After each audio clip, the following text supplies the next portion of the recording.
Good evening and welcome to Look North, our top story tonight. We've spent the day with a service which is supporting prisoners. Also tonight, good evening, the Probation Workers Union says there are not enough services, staff and funding to fully support those prisoners who are being released early to ease overcrowding. It's 2 days since more than 120 offenders were released early from prisons across our region.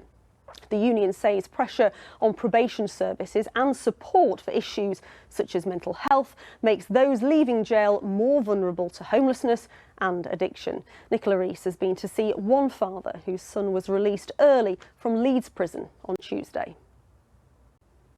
Andrew ending that report from Nicola Rees. And a charity in Leeds which supports released offenders shares many of Andrew's concerns. The West Yorkshire Community Chaplaincy Project says it fears many of those let out on Tuesday will eventually be recalled to prison as they struggle to meet the challenges of life on the outside. Cathy Minton reports. Next tonight, an emerging international rider who broke her back in a fall at the Bramham Horse Trials has praised the NHS staff involved in her ongoing care. Saffron Cresswell was paralysed from the chest down after falling from her horse in June. The 23-year-old underwent surgery in Leeds before being moved to the Yorkshire Regional Spinal Injury Centre at Pinderfields Hospital in Wakefield. Our health correspondent Jamie Coulson has this. And we, of course, wish Saffron all the best. Now, 3 more men have been sentenced today for their part in the violent disorder outside a Rotherham hotel housing asylum seekers last month. Latest figures for July show waiting lists for more than 500,000 planned treatments at our hospitals in our region.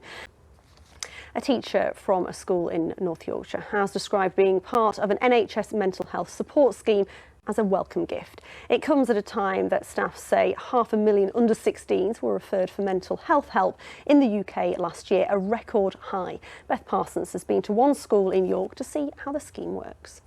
Now, this week, BBC Local Radio are celebrating heroes in our society, people who go the extra mile for those in their community in the Make a Difference Awards. At the weekend, 8 community heroes from West Yorkshire were honoured at a glamorous ceremony held at the Royal Armouries in Leeds. Among them were winner of the community... what a good idea. Now, just when you thought it was safe to go into the water, tourists in Scarborough have had a bit of a shock. Just have enormous amount of grief and 6 to 9 months. So on the back of that, I simply reached out and one certain way. Absolutely. I can completely see why you both won these awards. What a lovely pair. Now, it's a big day for Bradford as the UK City of Culture 2025 is officially launched.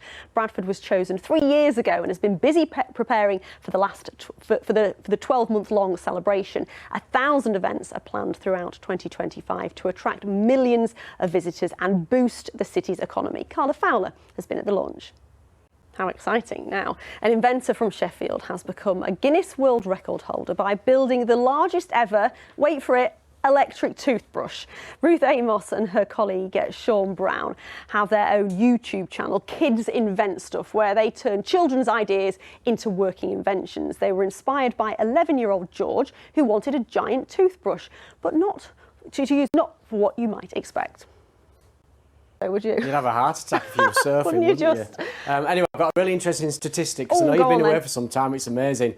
So yesterday across the UK was the coldest day in the first half of September since 1998. Wow. Amazing. That is amazing. Yeah, beat that. Right, look at this. I'll beat it. Look at this dramatic picture that was sent in. These were the storms that went through Doncaster yesterday. Indeed, there we are. Thank you very much. Thanks for the plug. And for the that's all right. And for the interesting weather facts. And the accurate forecast. Oh, yes, of course, that. Always. Goes without saying, doesn't it?